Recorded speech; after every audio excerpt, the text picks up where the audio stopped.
Assalamualaikum warahmatullahi wabarakatuh. Salam sejahtera bagi kita semua. Pada kesempatan ini, saya akan menjelaskan materi mengenai kolaboratif.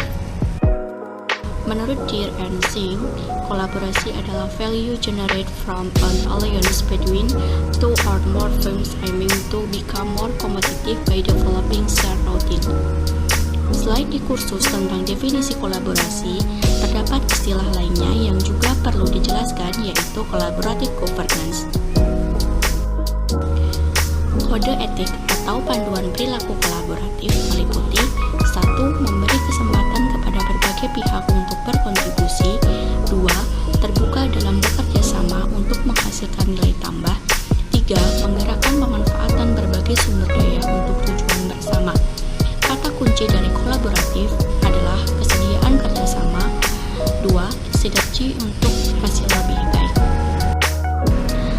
6 kriteria kolaborasi menurut Ansel and Guest meliputi forum yang diprakarsai oleh lembaga publik atau lembaga, peserta dalam forum termasuk aktor non-state, peserta terlibat langsung dalam pengambilan keputusan dan bukan hanya dikonsultasikan oleh agensi publik. Forum secara resmi diatur dan bertemu secara kolektif. Forum ini bertujuan untuk membuat keputusan dengan konsensus, bahkan jika konsensus tidak tercapai dalam praktik. Fokus kolaborasi adalah kebijakan publik atau manajemen. Terdapat 3 tahapan asesmen terhadap tata kelola kolaborasi menurut Ratner. 1. Mengidentifikasi permasalahan dan peluang. 2. Merencanakan aksi kolaborasi. Dan 3. Mendiskusikan strategi untuk mempengaruhi. Johnson dan Guest mengungkapkan beberapa proses yang harus dilalui dalam menjalin kolaborasi, yaitu trust building, face-to-face dialog, komitmen terhadap proses, pemahaman bersama, dan menetapkan outcome antara.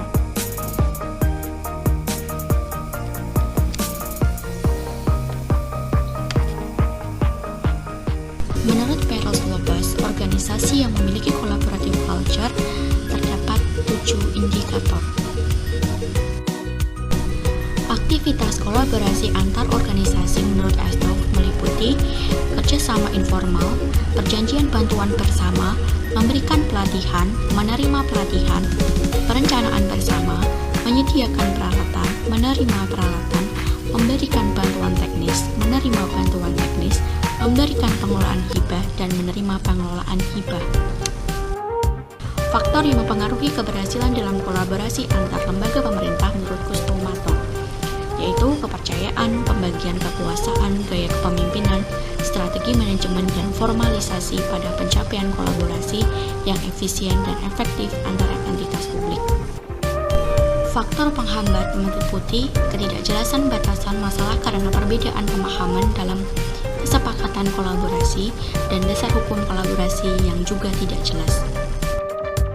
Beberapa aspek normatif kolaborasi pemerintahan, salah satunya badan dan atau pejabat pemerintah dapat memberikan bantuan kedinasan kepada badan dan atau pejabat pemerintahan yang meminta harus dengan syarat.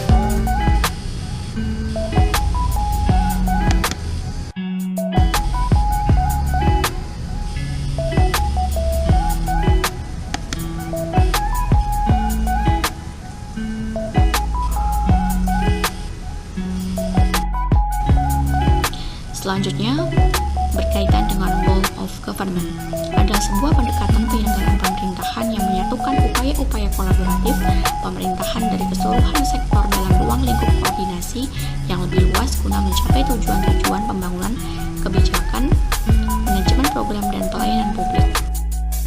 BOG juga dikenal sebagai pendekatan inteligensi, yaitu pendekatan yang melibatkan sejumlah kelembagaan yang terkait dengan urusan-urusan relevan. Pendekatan BOG di beberapa negara dipandang sebagai bagian dari respon terhadap ilusi paradigma New Public Management. Sekian pemaparan dari saya. Terima kasih.